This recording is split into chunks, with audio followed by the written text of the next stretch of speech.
be ruthless with your focus, and I'd say apply the focus to business growth. Like, find what sells and focus on it. Like, focus on marketing and sales for what works, because in a startup, it's, if you've got the greatest bookkeeping system, but no one knows about you, or you've got the greatest product or service on earth, but no one knows about you, it doesn't count for much, right? It's like Yeah. when you got money, you've got options. So get, focus, and just like the ruthless focus. What I mean by that is, like, if you don't know what to do, just learn something new and start applying it in regards to marketing and sales. Like, maybe the first 40 minutes of every day, is, if you force growth to happen, you'll move the needle. Like, you learn something new, you start applying it.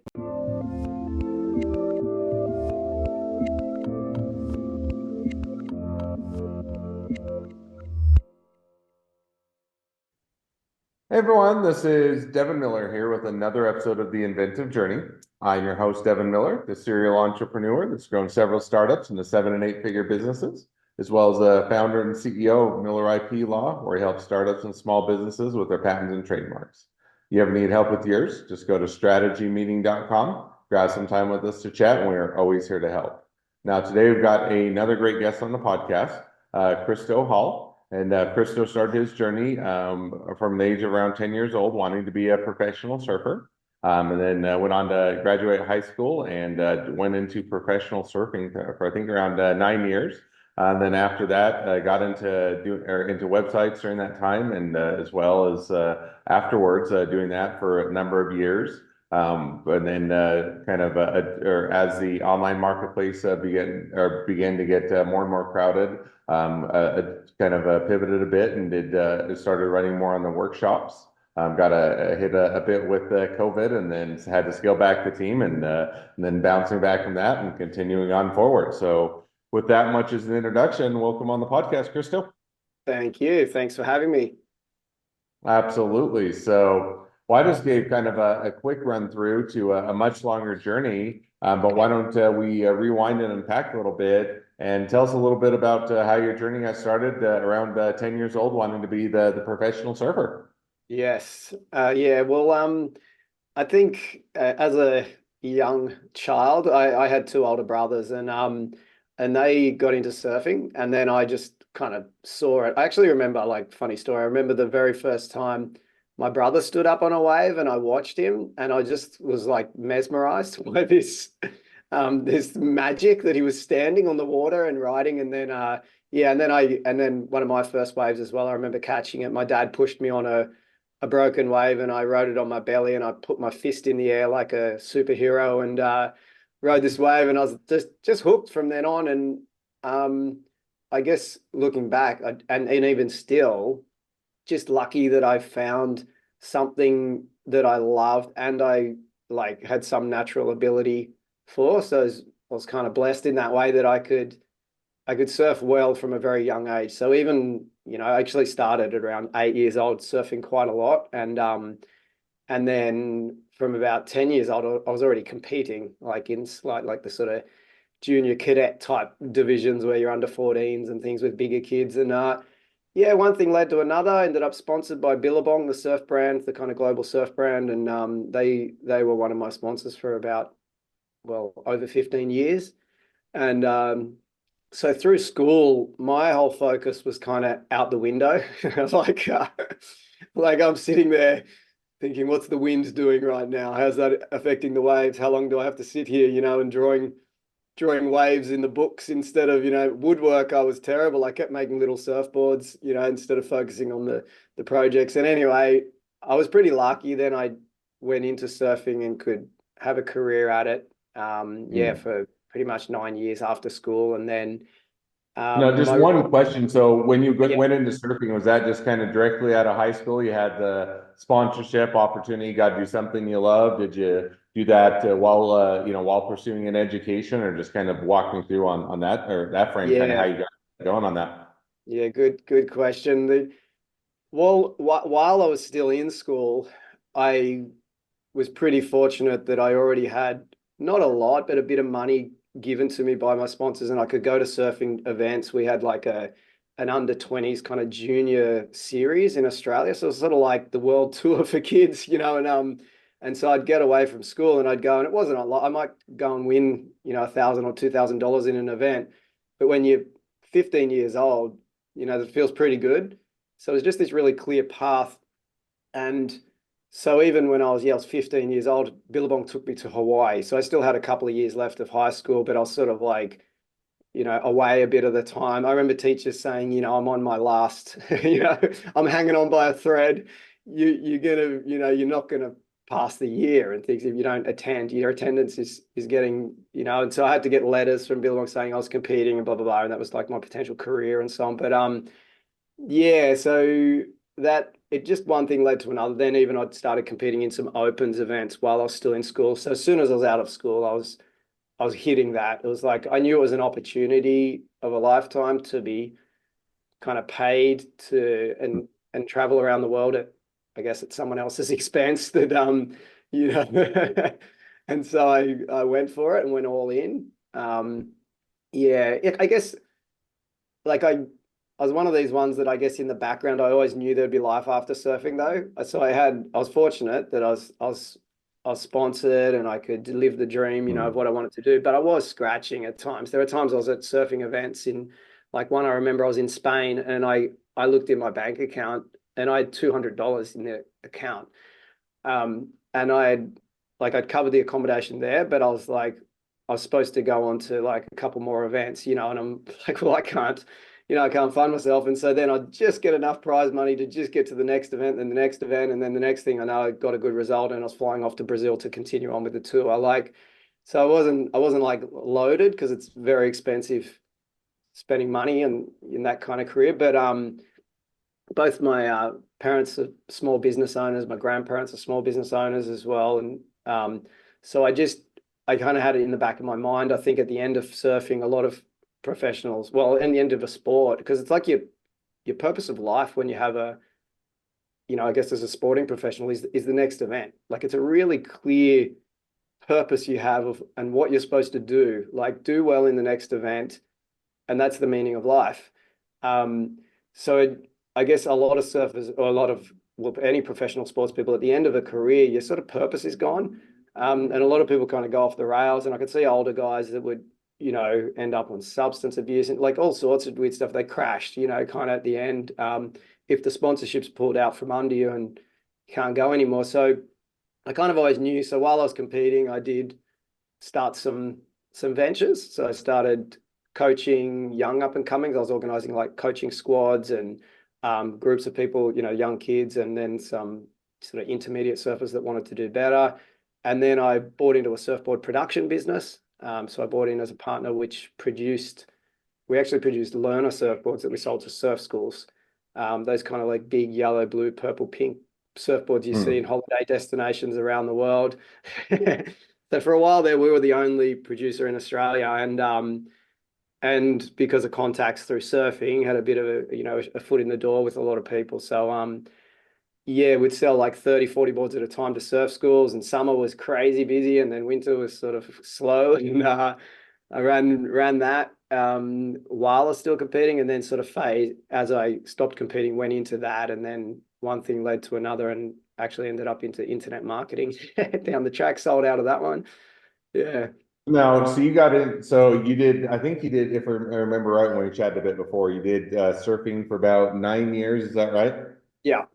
Yeah. And is that just kind of, you get to the end of the 9 years, in surfing years, you've aged out or you're kind of beyond the prime, or kind of what led to, Yeah. going from surfing and kind of being sponsored and doing what you loved over to transitioning to, to internet marketing? Yeah. That's like when I was in it, like I kind of thought that the prime of your competitive career was at age 24. I don't even know why I came up with that figure. And I was 27. Like, isn't this weird? Like, and now I look back and think 27, I was still a kid. And I look at there's people that are up and coming surf professionals now, and they don't really even crack the bigger leagues till they're 30, or in their 30s. Like it's just interesting. I thought it was like I was getting old. And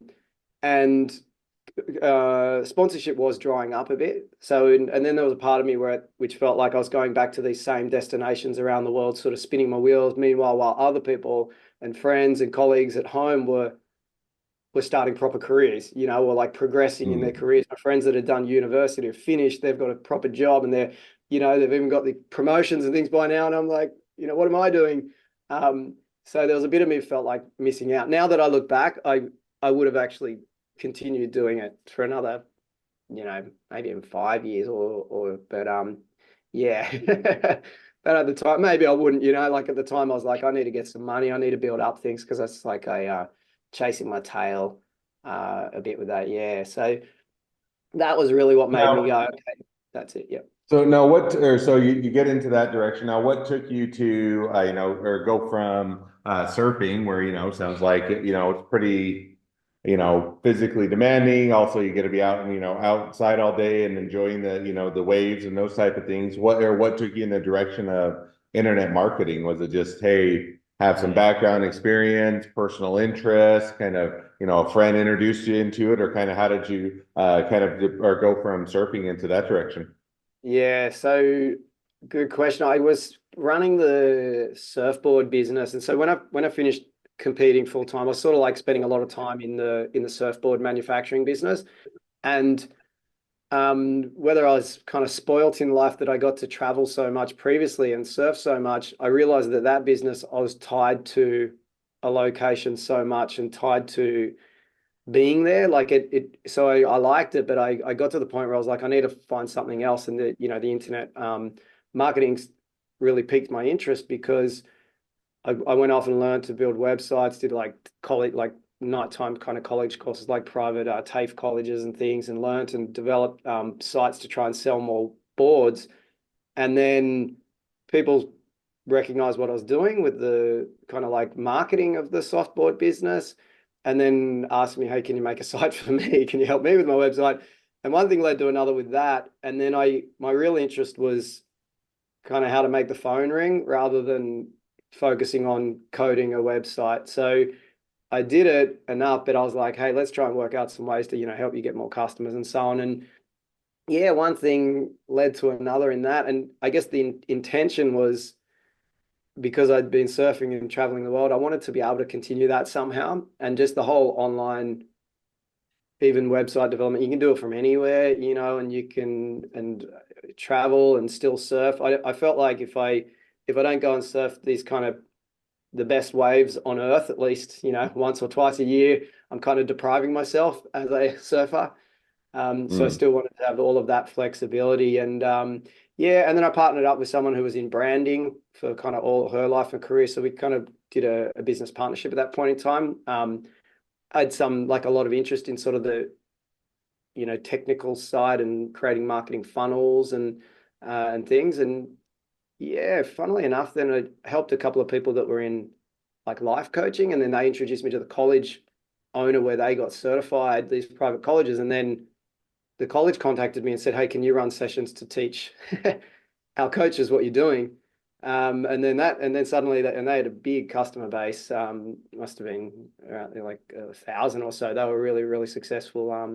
And suddenly I had this exposure to all these people that are like, "Hey, help me with more, train me more, train me more." And then that's kind of one thing snowballed to the next, where then we're marketing ourselves and running a lot of workshops and formed what is called Basic Bananas, which is the main business, which provides marketing mentoring and for small business people. Yeah, and that's been Now, and maybe just to back up just a little bit. So you did, originally did surfing, got into internet marketing, kind of made that transition. Also sounds like kind of give a bit of the maybe the lifestyle or the setup that would also let you still go out and enjoy the surf or the waves every so often. Now, if I remember right, when we chatted a bit before, you did that for a number of years, and then you mentioned that it's kind of got into a field got more crowded, a lot more people competing for, the same kind of, business. And so you made a pivot or a shift a bit. Does that sound right? yeah, Or walk us yeah, through yeah. kind of how that For how that the played out.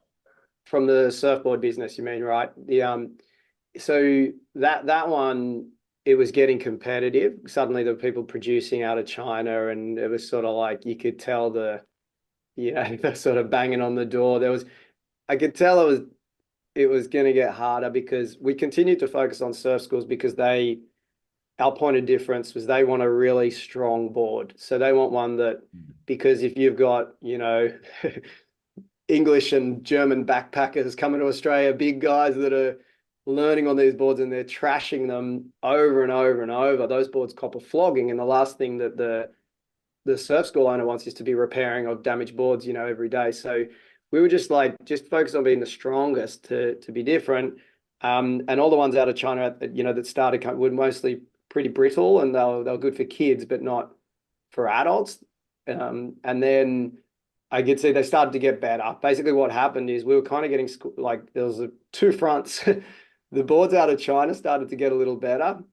So I actually went over a couple of times to set up with a factory. It's interesting story on that one actually too. And we went over a couple of times, but in Australia, the manufacturing costs, the other front, were actually going up. So it was getting harder. The foam and the things we were getting from Australian suppliers was squeezing our margins, and then we were pushing our prices up, and then the surf schools are complaining, and it was just kind of getting hard in that area. Yeah, an interesting story, real quick one.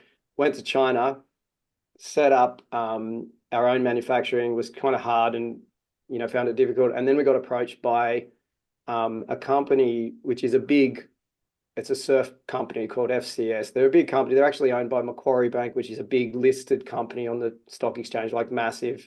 And they own this surf label that sells the fins for surfboards, all these surf products. And they're big. They're like a really profitable surf label that they own as one of their brands. And that brand approached us and said, hey, we've got the distribution all around the world. You got these great boards. Train our team in China. We'll distribute. You get, 7% for life, and we get a royalty. I was like, okay, Christo retiring here. This sounds good.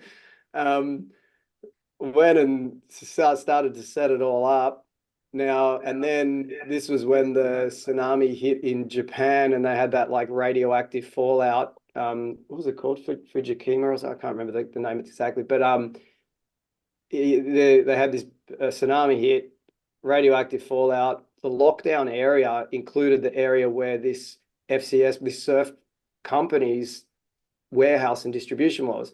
Suddenly they had millions of dollars of stock in Japan tied up, and they made a decision, hey, let's cut anything that's not super profitable in this kind of surfing arm of our business. So then suddenly they said, all right, you're cut. Before we even started, we're just about to get off the ground.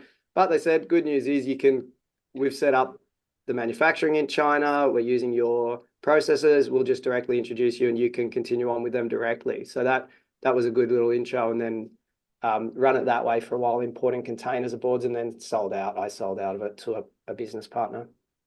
Yeah. No, sounds like definitely an interesting story, and there are some of the parts hard to anticipate when you have a nuclear power plant meltdown, and it impacts business that way. So now you did that. So you did the internet marketing, kind of read the writing on the wall, did the boards and the manufacturing for a while, and you mentioned kind of doing the workshops and getting into that. Now as you did or got into kind of doing the workshops. If I recall, COVID, that was going along, decently or well. COVID came along, kind of hit things, had to scale back a bit, and then you're building things up. But maybe kind of walk us through a bit more, kind of how that played out, or kind of what that phase of the journey was. Yeah. So I guess a big part of what we did, so we started running marketing workshops. So small business owners coming and attending marketing workshops. And then from that marketing workshop, they'd join a mentoring program over a year where we're like showing them what to do, giving them feedback as they go, kind of hand holding to implement their marketing. So we have a really, really clear step-by-step sequential program that people come through, and they have me and my business partner directly like working with them through our programs. And there's 43 strategies they implement. So really, really structured. What I recognized is we started running lots of different marketing workshops. And I think this is a good lesson for most small business owners. And then running all these different workshops, thinking, we got to keep creating different topics because it gets the same people coming back, spending more money with us, and repeat business. What I recognized that was different in our industry is that what if we just really hone in on the one workshop, make it like the greatest 2 hours anyone's ever spent in a marketing workshop, just make it like really good. And then do that over and over and over and over. So it's like a product. If you really like a product, you refer your friends to buy the product because you know it's good, you know what they're going to get. So it's almost like McDonald's. You go to McDonald's anywhere in the world, you know what you're going to get. So it's kind of like, let's just build this one, create the one workshop and really focus in. So we still did other topics, and we still do now from time to time, but we really focused on one and made it really, really good. And it worked. So it's like someone in a product business, like, what's your best seller? Could you really focus on that and become known for that one thing, as an entry point at least, and then you sell everything else as a flow on. So it just became really easy to market the one thing, and the funnel became really clear. And then with that one workshop, we scaled it. It was prior to the pandemic. We were running in 7 cities in Australia. We're running in New Zealand. We had team members in Switzerland, Sweden, Canada, throughout the US. And yeah, we're having about 500 business owners through the workshops per month, with a team of 36 running around the world. And yeah, it ramped up so fast. Like suddenly, when we really focused on that, and we just spent a fortune on Facebook ads and so on, and it was going really, gung ho. And then right before the pandemic, of course, we're flying. We bought a new premises. I'm in the office now, and next door a whole, like, an apartment and a shop below it. So we expanded into all of this space, with the team that are here in the office. And then pandemic came, and uh, a lot of small business owners have to stop. So strip things back massively. It was obviously scary at the time and painful, and letting go of some staff, or having to like say, hey, can you just scale back to 2 days a week when they've been working with us for like 8 years, it was hard. And then, right back to now, there's 8. They've all been with us for about a decade or even more. And the good news is, I guess the kind of silver lining is, we went from running these face-to-face workshops all around the world with team members flying around, and the logistics was full on, with stock being stored in lots of storage rooms in conference centers and things. And suddenly now we run it all online. So it's all out of our office here. So we still have customers all around the world, but it's just run from our headquarters here. And basically our training room in our office is now set up like a news desk.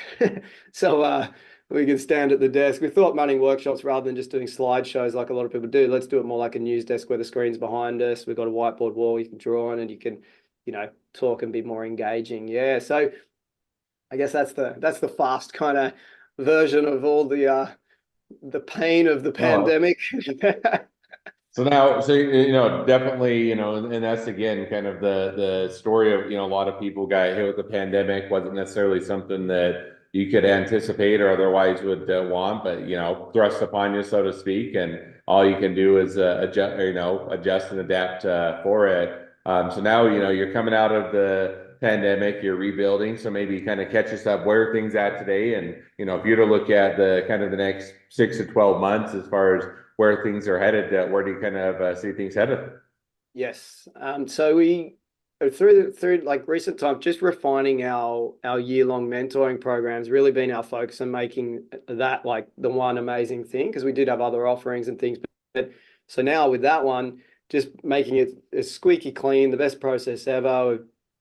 Updated our membership portals and things, just everything to make it really, really awesome, for customers. And then now basically we're just scaling that again. So scaling the one offering, still running online workshops as a way for people to get to know us, which we run for free. We have one called the marketing ecosystem that people like join in. It sort of shows how all your marketing fits together for small business people. And now just scaling that, I kind of at a point, I guess, in my life where, I had my first child almost 3 years ago. He's 2 and 9 months now, and I've got twins on the way.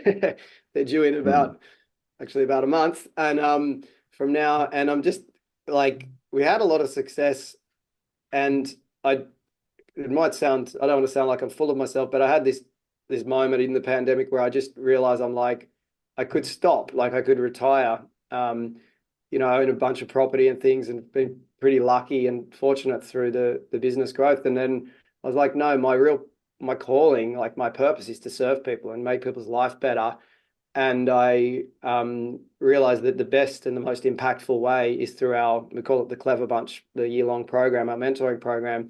So I'm just going to strip things back so I can have a great life and not do too much, but make that really good. I can still go surfing. I can still spend the afternoons with my son and the kids coming, and that inspired me at the same time to then, maybe it's probably the same with you, to then write a book. So over the last couple of years, I wrote a new book, and I wanted to write something that will serve anyone who reads it. And my intention was very simple, that anyone who reads it will have a better life as a result. Obviously, don't want to sound once again like I'm full of myself, but that was a clear intention, that I just wanted people to walk away and go, this has improved my life in some way. And I also wanted to write a book that wasn't boring to read, because most people read a book and put it down after 2 chapters. So I took stories from professional surfing, so really cool stories. So that's the majority of the book, the stories, and the intense situations, sometimes life-threatening situations, and the lessons that came out of it.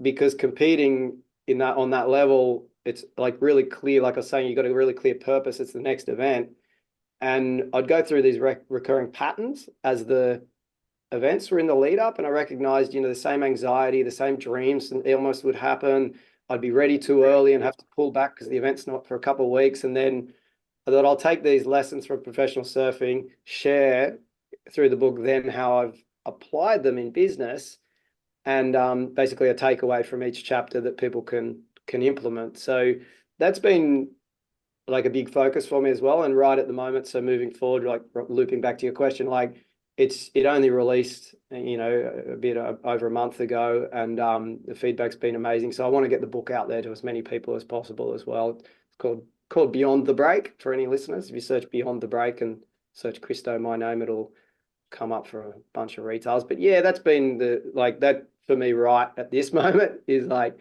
let's get this out That's there. awesome. Yeah. No, it sounds like it's been a great journey, and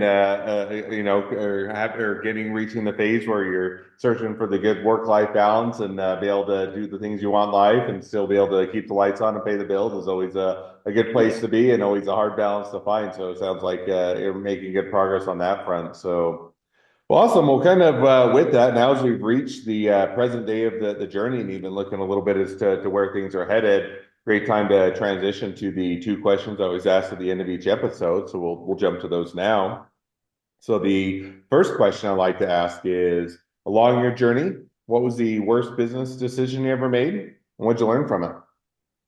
Yes. The worst. I was thinking about this because I ahead of the recording, and a couple of things came to mind. I was like, oh, doing things all myself, trying to do too much, being a control freak. And then I was like, wait, everyone thinks that and everyone knows it. And that is one, but a specific one that sort of popped out to me was at a certain point, like this is back prior to the pandemic, when our team was growing. So we were growing from, a team of 5, and then suddenly we're 10 and we're employing. And one of the team members was was not the right fit. So it became a little bit toxic, is what I'd call it. Just sort of like gossiping behind backs of other team and so on. But she was good at fulfilling a role in the business. So I Hmm. had this like, okay, I have a chat to her and hey, and try and sort things out, and even spoiled her, bought like gave some pretty good bonuses and stuff, and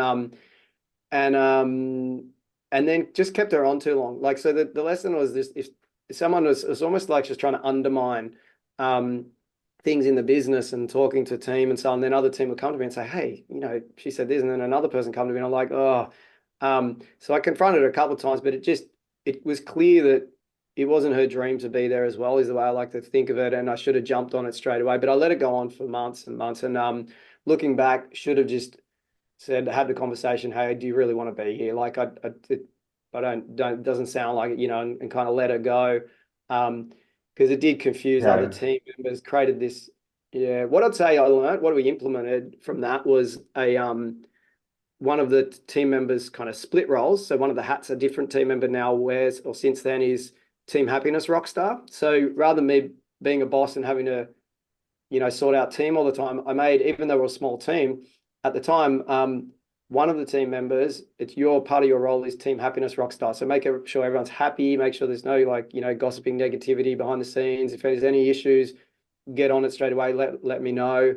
And it's really cool because she took ownership of that, and it's continued to do so. So that's a cool little Oh, tip. that's awesome. Yeah. And I mean, and that is always kind of one of those hard things as you're getting going. You bring on team members, you have a relationship, professional relationship, but you have small team, you have, your friends, you have, you go out for dinner as a team afterwards, or you have, go through the ups and downs and everything else. And so, get or finding that balance of sometimes no matter how much you might like the person or how much they've been through, the role or the position is sometimes doesn't match up for them, and it may not be a good position for them either because they're not long term going to be happy or enjoy it. And so but at the time to pull the trigger earlier on and to be able to find that balance is always areas where easy to make mistakes, but great areas to learn from.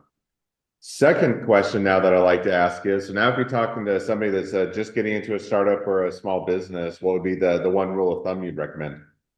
Um, be ruthless with your focus, and I'd say apply the focus to business growth. Like, find what sells and focus on it. Like, focus on marketing and sales for what works, because in a startup, it's if you've got the greatest bookkeeping system, but no one knows about you, or you've got the greatest product or service on earth, but no one knows about you, it doesn't count for much, right?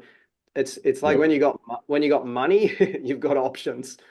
So get focus, and just like the ruthless focus. What I mean by that is, like, if you don't know what to do, just learn something new and start applying it in regards to marketing and sales. Like, maybe the first 40 minutes of every day is if you force growth to happen, you'll move the needle. Like, you learn something new, you start applying it, something will start to shift. Basically, yeah, Yeah, you no, need I think passion. that's definitely a great piece of advice, great takeaway for people that are getting started and getting into a startup or a small business. Good rule of thumb. So, well, now as we are wrapping up the episode, if people want to reach out to you, they want to be a customer, they want to be a client, they want to be an employee, they want to be an investor, they want to be your next best friend, any or all of the above, what's the best way to reach out to you, contact you, find out more? Yes. Check out basicbananas.com, and we do have a kind of intro workshop on there that's a free one. You can jump on there, check it out. You learn what we're all about and take away a bunch of, gold nuggets to implement in your business yourself. Also, yeah, check on any bookstore at the moment, on Amazon, of course. Beyond the Break, my book. If you search Beyond the Break, Chris and Christo Hall, really awesome way to, get a bunch of knowledge that I've kind of shared through that. But yeah, otherwise, to be my best friend, that one, just see me out in the surf, say hello, and give me a wave, and you'll be my best friend. All right. Well, it sounds like a lot of good ways to connect with you. And anybody who sees him out on the surf, definitely make sure to say hello. So, well, with that, thank you again for coming on the podcast. It's been fun. It's been a pleasure. Now, for all of you that listeners are out there, if you have your own journey to share and you'd like to be a guest on the podcast, we'd love to have you. So just go to inventiveunicorn.com, apply to be on the show. A couple more things as listeners. Make sure to click share, subscribe, leave us a review. Helps us to reach even more startups and small businesses to help them along their journey to success. Along that note, if you ever need help with your patents or trademarks or anything else with your startup or your small business, just go to strategymeeting.com, grab some time with us to chat, and we're always here to help. Well, thank you again, Christo, for coming on the podcast, and wish the next leg of your journey even better than the last. Awesome. Thank you.